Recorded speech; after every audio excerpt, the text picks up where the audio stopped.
The morning begins with the echo of waves crashing against the cliffside, mist rising as if the ocean itself is keeping a secret. In the stillness, ropes are coiled and checked, the ritual of trust that has bound the family together for decades. Layla notices the subtle change in her son's tone, too polished, too rehearsed, as he speaks about liquidity, deadlines, and opportunity.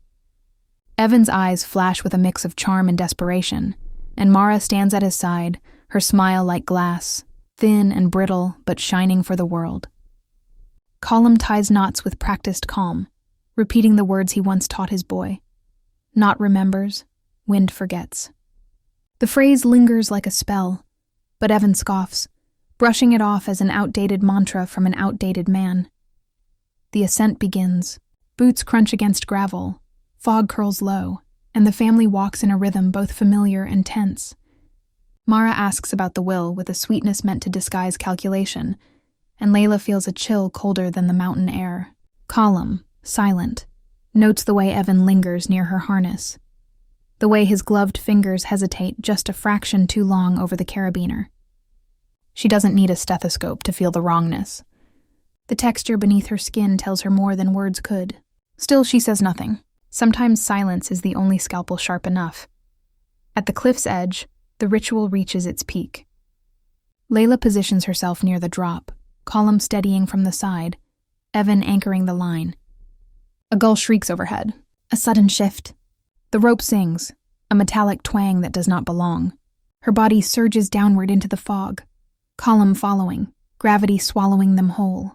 Evan's voice cracks in a scream that comes too late, his hands clawing at air.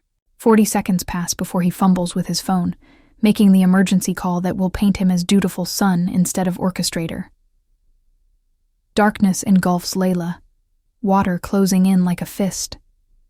Yet in that crushing silence, her hand brushes against the compass tucked into her jacket, Colum's last act before the fall. The compass points north even as the world spins. She realizes in that instant, survival is not only possible, it is necessary. For the truth, for the reckoning, for the ledger that remembers every debt, every favor, every betrayal. The waves roar louder. Above there are no bodies. Below, in the deep, 2 hearts still beat. The kitchen clock ticked louder than the clink of spoons. Steam curled from mugs, the table spread with toast and jam that no one touched. Evan leaned back in his chair, white sneakers too clean for the mountain, and tossed out words like currency. Liquidity events, solvency, 14 days until we close or we crash. His voice carried the rehearsed ease of a pitch deck, but his eyes darted as if already cornered.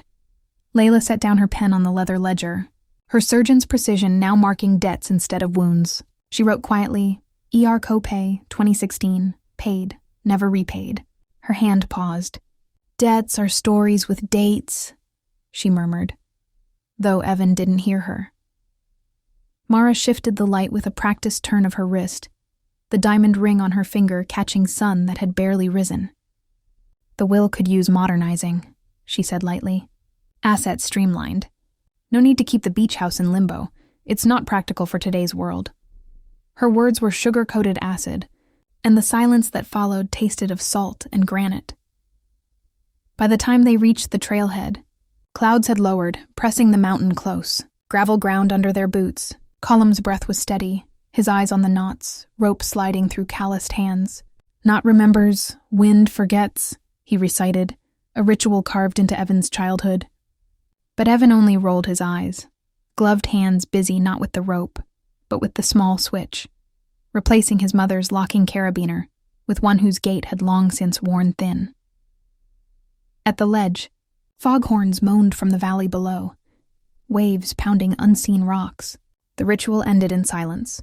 A slip, a lurch. Layla felt the scrape of metal beneath her glove, the wrong texture, a betrayal disguised as steel. Evan's shout split the air, too late, too staged, as Colum lunged, but momentum betrayed him too. 2 bodies fell together, swallowed by mist. Above, Evan's hands clawed at air, his voice cracking as he dialed, the emergency call delayed by 40 seconds that mattered more than words could explain.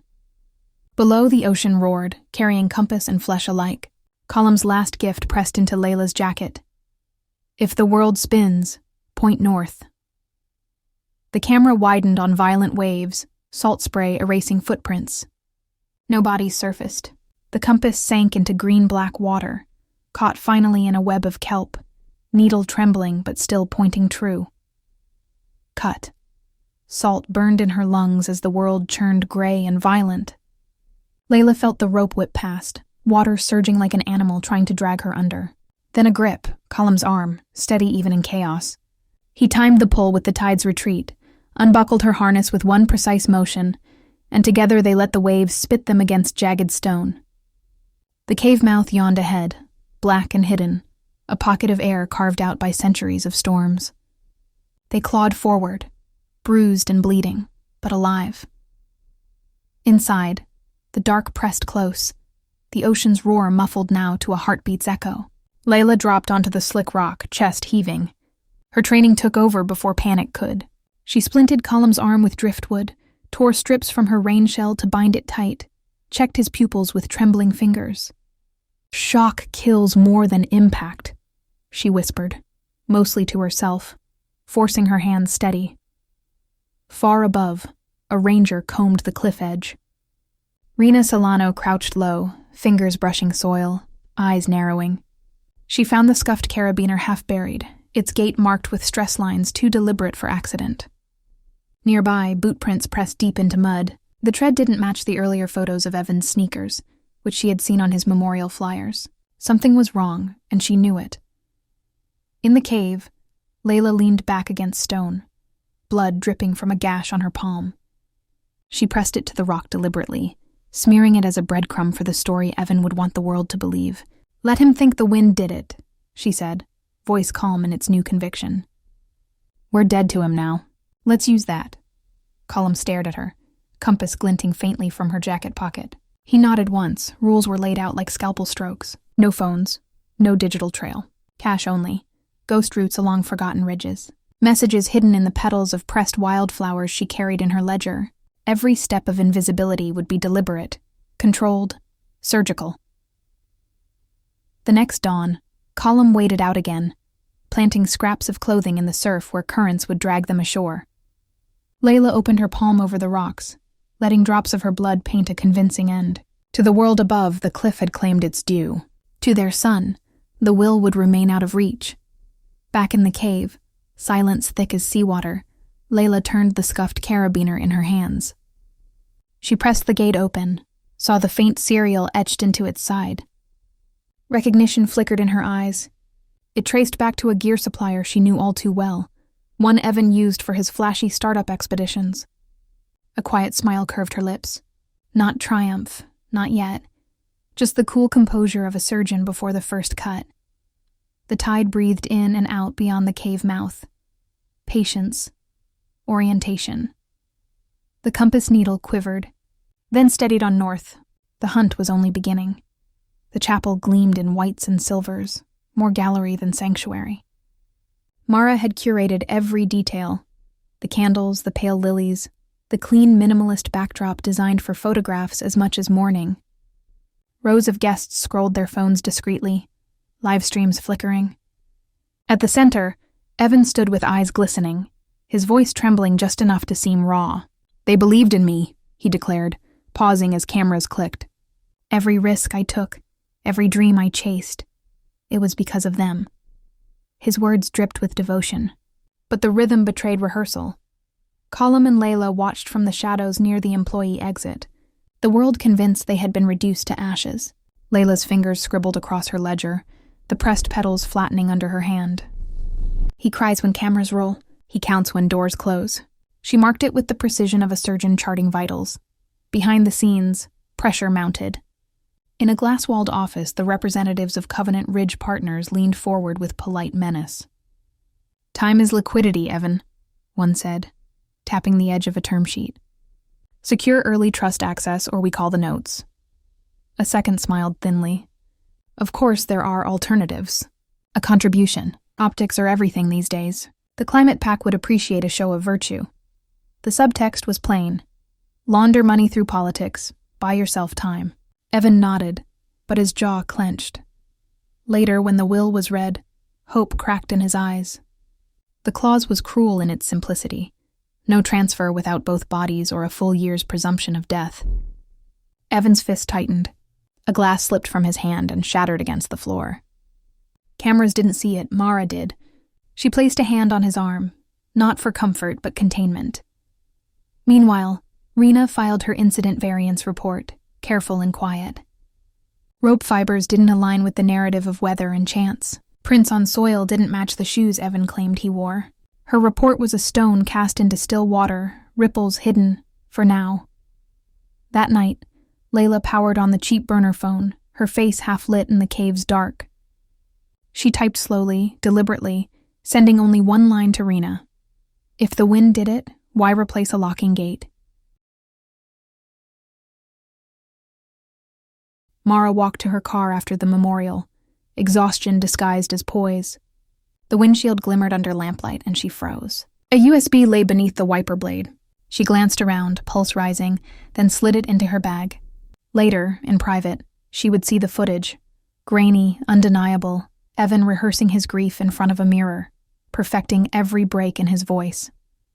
Her breath caught, but not from guilt. It was fear, raw and immediate. She understood then. Ghosts didn't need bodies to haunt. The cave smelled of salt and iron, the air damp with secrets. Layla turned the scuffed carabiner over in her hands, eyes narrowing at the faint serial etched along its side. A surgeon's focus guided her fingers as she typed the numbers into a cracked laptop powered off a hidden generator. The vendor record appeared almost instantly. Ridge Outfitters, Pro, paid in full.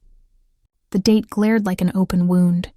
2 days before the fall, charged to Evan's corporate card. The ledger of betrayal was no longer metaphor. It was itemized. She opened her leather-bound book, pressing another wildflower flat across the page, and began writing. Internship wages unpaid. Bail posted for protest arrest. Medical debt, covered, erased from his memory but not mine. Every line bled into the next until the page felt heavier than paper. Gravity, she whispered, is just the sum of pulls. And Evan had been pulling them all toward this cliff for years. Her pen paused at another discovery. 3 wire transfers. Small but telling, marked consulting and traced to Mara's burner account. Consulting had nothing to do with startups. It was the language of cover-ups. Meanwhile, Colum moved through another world. Daylight, open air, camaraderie. His old search and rescue teammates welcomed him with claps on the back and beers left unfinished. They combed weather logs for the day of the fall, and the numbers didn't lie. Gusts measured at less than half the force needed to flip a locking gate. The wind could not be blamed.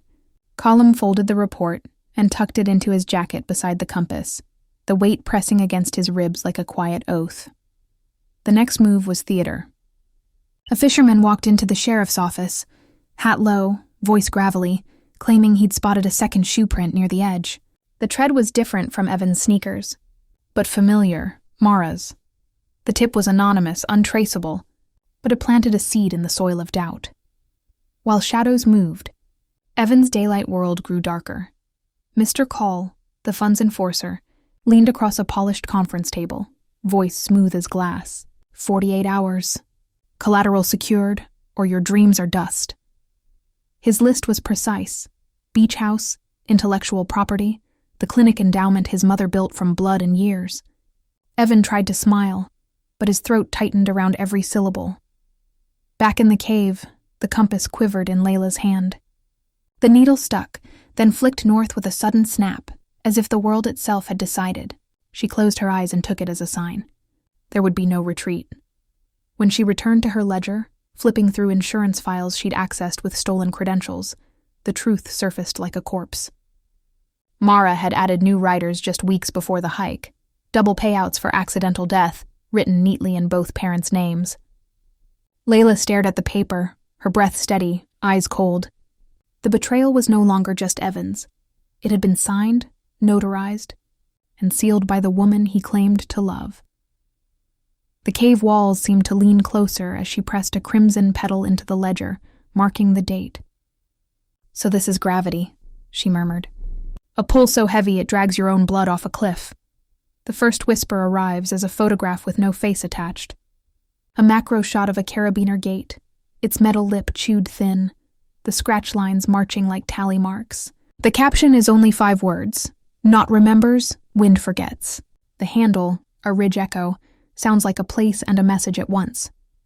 In the morning, the post sits under 3 likes. By noon, a local climbing forum picks it up. By evening, the region's grief-hungry feeds are stitching theories over slow-motion loops of the gate flexing under pressure. Someone overlays the memorial video with the image of the damaged gear, pausing on Evan's hand when he said, "They taught me to climb." The comments divide, saints and skeptics, candles and knives. But the echo begins. Mara calls it digital necromancy, pacing a ring into the living room rug. She tells Evan to ignore it, weather it, bury it under better press. She lines up a Remembering Their Legacy blog, an interview with a family magazine, an outdoor safety initiative tied to his startup's supposed ethics. She is early, polished, efficient. Yet the algorithm doesn't respond to polish. It lunges toward raw nerve. Within a day, a second post from a Ridge Echo appears. A slow pan across the cliff face, ending at a rust-brown stain that could be anything. Iron leaching, algae, or memory. The caption is a single compass emoji. The comments ask, who filmed this? Who is Ridge? Why does the stain line up with the reenactment tape? The leak about Mara is not a whisper. It is a log tossed on a brush fire. A whistleblower account drops a PDF thread showing her emails from 2 years back. A portfolio of crisis resolutions, one in particular for Covenant Ridge partners, where she pushed a board member's harassment story into the molasses of ongoing internal review. The screenshots land in a journalist's lap, and by afternoon, a clean tech sponsor freezes negotiations. Temporary pause, the email says, pending reputational due diligence. In the conference room, Evan grips the edge of the table until his knuckles blanch, then smiles at the board with a coached steadiness. "We'll be fine," he says. "Narratives are cycles. We'll reset." Mara smiles back, but her eyes flick to the door with the alertness of a person mapping exits, always calculating how to leave a room without being photographed doing it. Rena plays her part without fanfare. She texts Evan from an official number, soft and civic. "We'd like to place a small plaque at the Overlook in memory of your parents. Could you join?" Families often find it healing to choose the wording. The message is simple. The subtext is bait. Evan arrives in a navy jacket and camera-ready grief, hair slightly undone as if he's been too anguished to brush it. Rena carries a canvas tote and a small brass plaque with 4 pre-drilled holes. She gestures to the railing. "We'll use stainless screws, safer in salt air." Evan nods, eyes damp, hands trembling just enough. When she turns to secure the first, he reaches for the second set.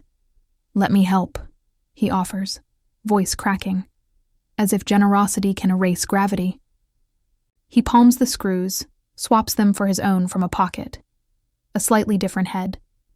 A marginal shift in sheen that only a compulsive eye or a camera would catch. There is a camera. Colum watches from the tree line, shadow within shadow, the lens humming like a trapped fly. He takes the photos without satisfaction, without triumph. He simply records the way Evan can't resist control, the compulsion to curate even the hardware of grief. Later, the pictures go into a folder labeled with a white flower sticker. The same pressed bloom Layla hides between ledger pages to mean proceed. Meanwhile, a different trap takes shape in paper, not pixels. Layla prints an embalming invoice on a typeface 2 versions out of date, stamps a time that doesn't exist on the crematorium's schedule, and mails it to Evan's office with no return address. The document is quiet poison, a single wrong date that appears right enough to be convenient, tempting to use. Any lawyer who appends it to a petition will repeat the lie in ink, and lies in ink become handles the law can grab. She imagines Evan's hand skimming the page, the rush of relief at a tidy narrative, the click of the perjury cuff he won't feel until the courtroom door is already closed behind him. By then, the office has developed a smell of panic. The lemon polish can't disguise it. Evan's assistant, who has absorbed too much of his life through calendars and late-night coffee runs, resigns with a letter written in the obedient past tense. "It has been a privilege," she writes, and leaves the sync drive connected in the scramble of the final afternoon. Rena, on a plaque follow-up, steps through reception with a ranger's polite authority. borrows a conference room, plugs in a thumb drive, and watches a directory populate like a confession. Voice memos sit in a neat row. Eulogy, draft 3, raw emotion. Practice, Wind did it. Practice, Mom slipped. The audio is an actor's mirror without talent. The boom of a chest tap to conjure tears, the repetition of a line until the tremor sounds almost human. Layla listens later in the cave, knees tucked to her chest, water rattling at the mouth like a sleeping giant. Each time Evan says wind, she can hear the unvoiced consonant of want. He wanted time. He wanted money. He wanted the shape of himself in the eyes of people who would only love him if he looked like a winner. Echo, she writes in the ledger and underlines it. Every lie returns louder. The lie returns as donors who once purred in his DMs now send polite pauses. It returns as a podcaster who cross-cuts Arrow Ridge Echo's carabiner with an outdoor educator, calmly explaining how locking gates work, how gust thresholds are measured, how grief and guilt sound different when they breathe. It returns as a community dad who says on camera, "My boy and I, we hike there. You don't forget the feel of good gear." He taps the screen twice, enlarging the macro photo until the metal looks like coastline. Evan tries to counter-program. He proposes a safety scholarship in his parents' names. He posts a story of childhood photos he hasn't touched in years, cropped to remove the arguments from the edge of each frame. He writes a caption that Mara edits 3 times to remove the stray arrogance that slips in like a weed. "Legacy is not what we leave behind," he types. "It's what we live." The comments are kind, but the kindness contains a question mark now. People start posting their own memories of the cliff, the wind's direction, the rail's rust, their kids' tiny hands gripping the chain. The crowd becomes a witness with infinite eyes. That night, Mara opens her laptop and claws through her past like it's a closet full of smoke. She drafts statements. She calls a friendly editor who doesn't pick up. She stares at an email from a sponsor with its subject line, reputational review inquiry, and hears an old voice from her childhood telling her that nothing is free, everything is a ledger. She thinks of the riders, the carefully timed signatures, the way she framed it to Evan as guardrails, as if you could guard a heart by calculating the price it would fetch if it stopped. At 2 a.m., her phone lights the room with a small, merciless square of blue. The message is from an unknown number. Bodies lie. Ledgers don't. There is an image attached. She hesitates a full breath, then opens it. A leather book fills the screen, its grain worn soft by years of use. Between the pages, a pressed flower is pinned on the exact date of the hike, petals thin as skin, veins like handwriting. The edges of the page carry notes in a precise, unshakable script. Mara zooms in and recognizes the penmanship she saw on grocery lists and clinic schedules, on post-its that said, "Eat, sleep, breathe." She knows whose ledger it is. She knows what it means for a ghost to catalog the living. Her throat tightens, not because she is caught. She has planned for caught her whole life, but because this is a language she cannot spin. Ledger is law. Flower is cipher. The dead speaking in a voice that does not ask to be believed. It simply points north. She turns off the phone and sits very still, listening for wind and hearing only the sea, the hush and rush of a tide that counts without mercy. Somewhere a burner phone cools in a cave. Somewhere else, a compass needle quivers, then steadies. And in the bright box of her apartment, Mara understands that echoes do not fade. They find walls, return, and arrive louder. The sheriff's office announced the reenactment as a matter of public safety. An educational exercise to discourage risky selfies, the statement read. But everyone knew it was more than that. Viral threads, half-truth blogs, and the handle A Ridge Echo had pressed them into this corner. The cliff had become a stage, and Evan stepped forward willingly, presenting himself as dutiful son, grieving yet committed to the cause of awareness. Cameras hummed, drones buzzed, and a live stream ticker climbed into thousands. Days earlier, an anonymous envelope had landed on the sheriff's desk. Inside, a crisp technical brief explaining the difference between gate fatigue and lock integrity. The language was spare, clinical. A simple pull test, it concluded, demonstrates what environmental forces cannot replicate. The brief carried no name, only a faint pressed flower watermark faintly visible when the paper caught the light. The day of the reenactment, Evan adjusted his jacket, feigning humility under the drone of microphones. He took the rope with a solemn nod, the plaque for his parents gleaming behind him. Rena, standing off to the side as liaison, explained the process. We'll show the knot, the harness, the way the gate is meant to hold.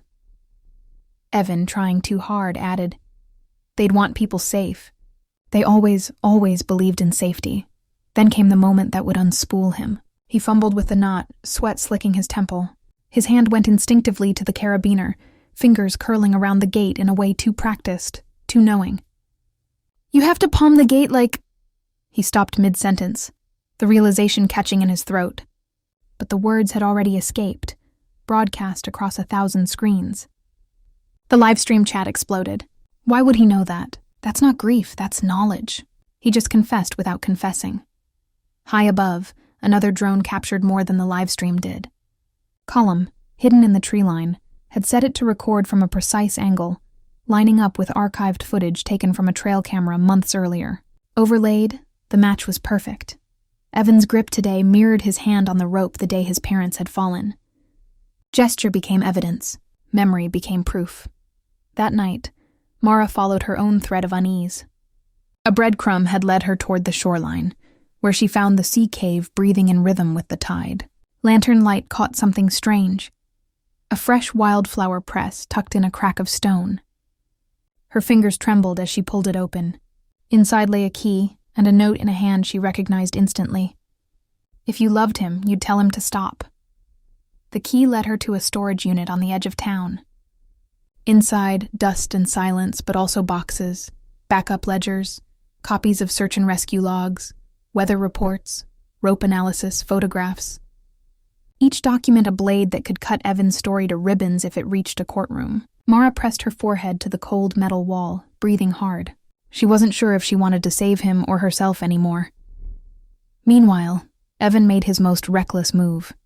With pressure mounting, sponsors pulling back, and Ridge Echo's posts gaining traction, he filed an urgent ex parte petition. His argument: the delay in settling the estate was causing irreparable harm to his business. Attached to the petition, without hesitation, was the embalming invoice. The same poisoned paper Layla had planted with its wrong date. The trap clicked shut the moment the court stamped it. When news of the hearing reached the cave, Layla sat with her ledger open, pressing a blood-red petal into the page. She circled the date in ink, her face serene, her breath steady. The compass needle flicked north as though in agreement. The hunt was no longer just shadow play. It was moving into the bright, merciless light of law. The courtroom smelled of varnished wood and recycled air, the kind of place where truth was less about clarity and more about who held the pen. Evan sat forward at the defendant's table, posture polished into grief. Attorney beside him with papers stacked like fortresses. At the opening, counsel leaned hard into the embalming invoice, sliding it across as if it were gospel. Your Honor, he intoned, this family's estate languishes unresolved, causing not only financial harm but public safety risk. A trail frequented by hikers remains shrouded in morbid mystery. This invoice is certified proof that closure has occurred. He tapped the page with measured confidence. The judge, a man whose hair was more white than gray, adjusted his glasses. Counsel, proof of embalming is not proof of remains. Where are the bodies? The silence that followed was jagged. Evan's attorney cleared his throat, then pivoted. Coastal drift models show the likelihood of recovery diminishes exponentially after 72 hours. The ocean has claimed them. A model projected onto the screen, blue arrows sweeping toward oblivion. But the ocean was not the only voice in the room. Rena Solano, ranger uniform pressed sharp, stepped into the witness box. Subpoena in hand, she spoke with the calm authority of a woman used to reading land the way others read books. We collected rope fibers from the scene. They don't align with typical cliff fall shear. They show controlled abrasion, preload. In addition, the damaged carabiner serial traces back to a vendor purchase on Mr. Ashcroft's corporate account. Objection. Evan's attorney barked, but the judge's hand cut it down. Overruled. Proceed. The next voice was technical, clinical. A forensic engineer, quietly contracted by Layla months before, lifted the carabiner for the jury to see. Notice these striations. They run perpendicular to impact. That means the gate was compromised before load, not during. In plain terms, the hardware was tampered with. The fall was not initiated by natural factors. Someone set the stage. The jurors leaned forward as though pulled by gravity itself. The district attorney, until now cautious, rose with sharpened interest. We request a continuance, Your Honor, to investigate additional financial irregularities, including newly surfaced life insurance, riders and funds routed to an undisclosed account belonging to Ms. Mara Vale. A low hum rippled through the courtroom. Pity, once the dominant note, soured into suspicion. Eyes turned not only toward Evan, but toward Mara, her hand tightening on her bag. Then came the envelope. Anonymous, sealed, delivered to the clerk without fanfare. The judge slid it open, brows knitting as he scanned the contents. Trail camera stills appeared on the screen. Evan's gloved hand palming the gate, his stance identical to the reenactment weeks later. Then audio crackled, his voice practicing lines into a recorder. I didn't mean. Mom slipped. It was fog. The wind. Each excuse played twice, looping like a conscience that couldn't decide on the truth. Evan's face drained, pale as the paper clenched in his fist. During recess, Mara pulled him aside into the hallway, heels clicking against tile. Her voice was a hiss, sharp enough to cut. We should run. Tonight. Before this buries us both. Evan shook his head, eyes glassy, jaw trembling. They're dead, he muttered. They're dead. But his hand wouldn't stop shaking, betraying the certainty his words lacked. The courtroom reconvened, air heavy with anticipation. The bailiff stepped forward. Your Honor, there is a late witness, a specialist in search and rescue currents willing to testify on survivability probabilities at the alleged site. The judge raised an eyebrow but nodded. Admit them. The doors opened. A figure entered. Hood drawn low, steps steady. In the hush, even the microphones seemed to hold their breath. The man lifted his head just enough for the compass glint at his neck to catch the light. He did not give a name, only a profession. Search and rescue, he said. I know those currents. People don't vanish as easily as some would hope. In the gallery, Layla sat silent, ledger balanced on her knees. She pressed another flower between its pages, the red bleeding through like a promise. The man in the hood gave his name as no name at all. Search and rescue, he said, voice sanded by wind and years. The judge let him proceed as John Doe, the gallery leaning forward as though gravity itself had tilted the benches. He spoke without flourish, laying out the math of breath and the mercy of timing. At that cliff, he explained, the swell arrives in a predictable sequence. 2 short, 1 long, each a moving stair if you've trained your lungs to ride the steps. If a faller hits water at the crest of the long set, they sink, yes, but the backwash shucks the harness slack. If there's a cave mouth, there is, tucked toward the northern scarp, the reverse current drags a body laterally rather than down. He held the carabiner like a remembered prayer. You can live in that pocket, he said, if you know how to keep your heart slow and your head clear. He described compass snag mechanics like a cartographer of small salvations. A brass housing can catch in kelp if the lanyard angle is subvertical.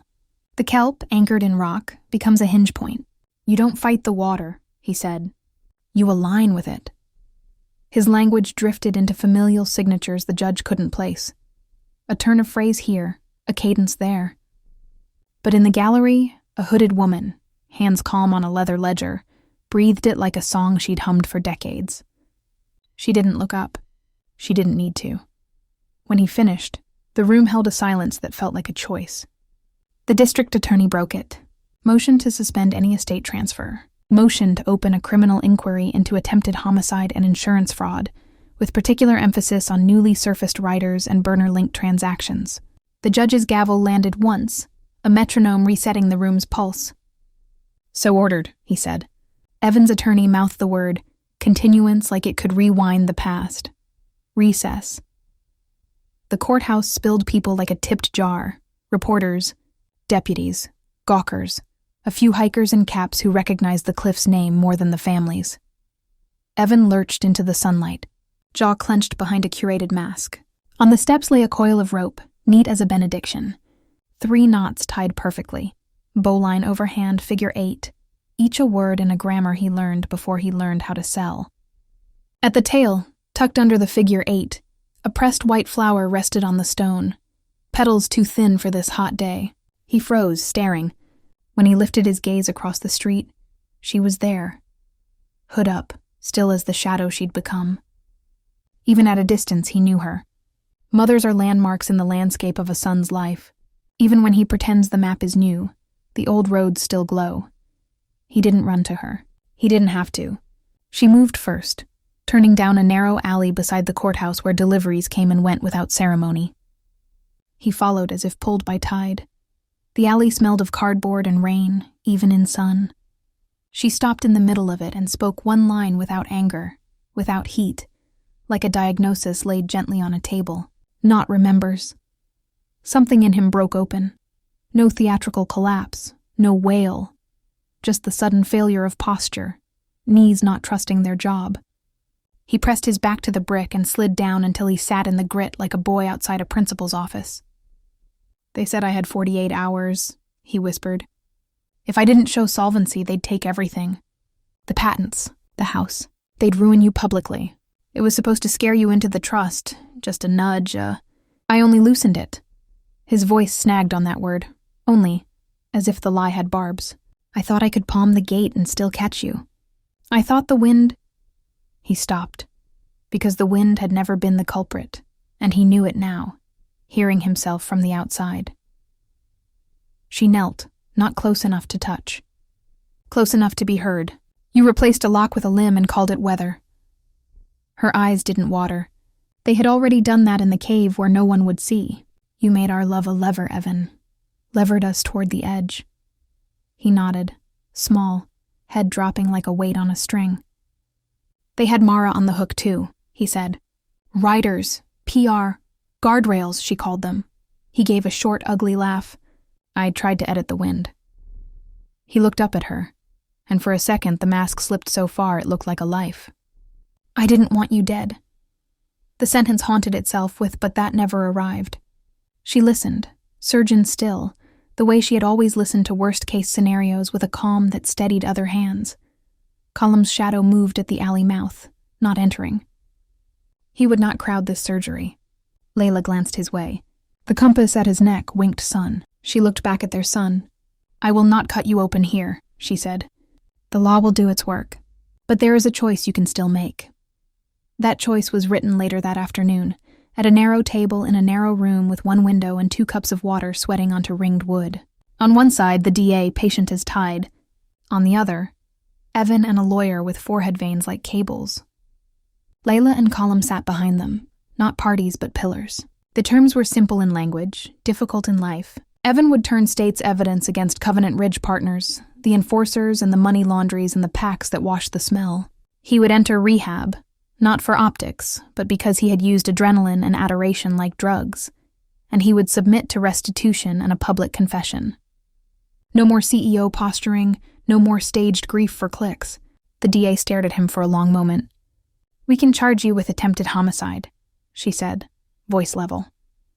"This won't erase that, but it will tell the truth about the wind," he signed. Mara didn't sign anything. When the press conference lights came up 2 days later, she didn't step into them. She tried to run, fast shoes on slower feet, ducking a side exit where she had once ushered clients past cameras.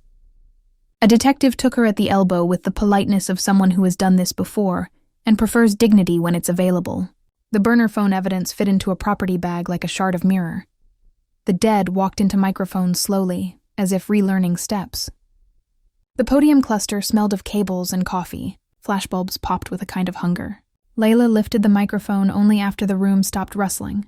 Her ledger closed in her arms like a book of psalms.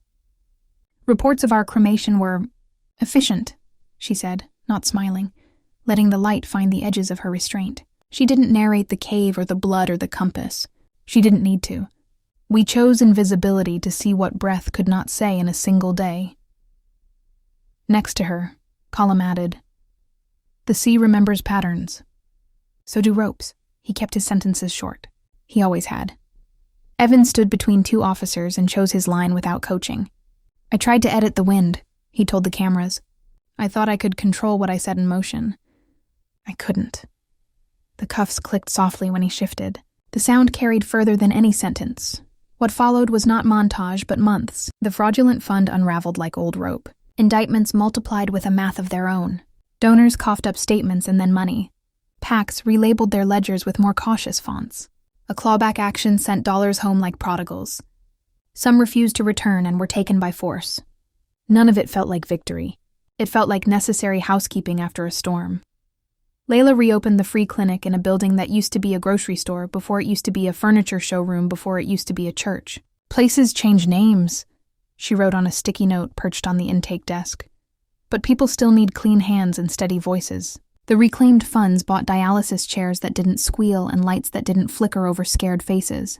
The first day back, she washed her hands longer than usual, listening to the rhythm of water over skin, whispering the old mantra the way a climber checks knots. Shock kills more than impact. She looked out at a waiting room that was, and wasn't the same, and felt the ledger in her arms lightened by a page. Colum drove switchbacks that winter, training young rangers who were young in the way of new boots and bright eyes. He taught rope ethics like catechism. Never show off for a camera. Lock what you clip. Never palm the gate. Don't trust the wind to remember what you were supposed to. He showed them the 3 knots and let them fail privately, then praised the fixes publicly.